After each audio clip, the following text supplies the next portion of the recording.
కొన్నన్నా కూల్చారు 200 300 చెప్పారు లెక్క. ఇక్కడ ఫర్ ఎగ్జాంపుల్ హైడ్రా అనుకుందాం, హైడ్రా తెచ్చారు అనుకుందాం. ఫస్ట్ ఏది కూల్చాలండి? కృష్ణానది లోపల కబ్జాలు. మరి కృష్ణానది లోపల ఎక్కడ ఉంది? అమరావతి దగ్గరే ఉంది కదా. ఇప్పుడు ఇవన్నీ చంద్రబాబు గారి ఇల్లు దగ్గర నుంచి అవన్నీ ఏంటది?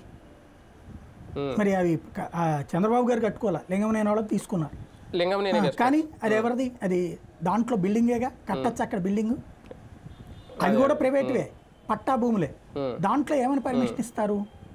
పర్మనెంట్ బిల్డింగ్స్ కాకుండా నువ్వు వ్యవసాయం చేసుకోవడానికి అది పట్టా, ఏది రైతు వారి పట్టా భూములు అవి.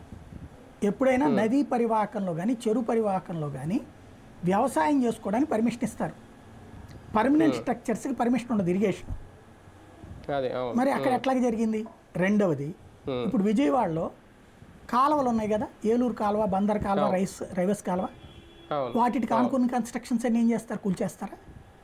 మున్సిపల్ గెస్ట్ హౌస్ ఇదివరకు, ఇప్పుడు అది ఉందో లేదో, దాని ఇదివరకు మహిళా police station, municipal guest house ఇవన్నీ ఉండే, ట్రాఫిక్ పోలీస్ స్టేషన్, ఇవన్నీ పెట్రోల్ బంకు ఇవన్నీ ఉండే. ఇప్పుడు ఎక్కడో ఎందుకు? అమెరికన్ హాస్పిటల్, పోలీసులకు సంబంధించిన క్వార్టర్స్ కాలువకి ఆనుకునేగా ఉండేది. అట్లాగే అంటే కాలువకి మధ్యన, కాలువకి రోడ్డుకి మధ్యన ఎంత వెడల్పు ఉండాలో రూల్ ఉంది. దాంట్లో పోలీస్ క్వార్టర్స్కి ప్రాబ్లం లేదు. కానీ ఆ పక్కన ఉన్నటువంటి అమెరికన్ హాస్పిటల్ దానికి ఆనుకుని ఉంటుంది గోడలయ్యి.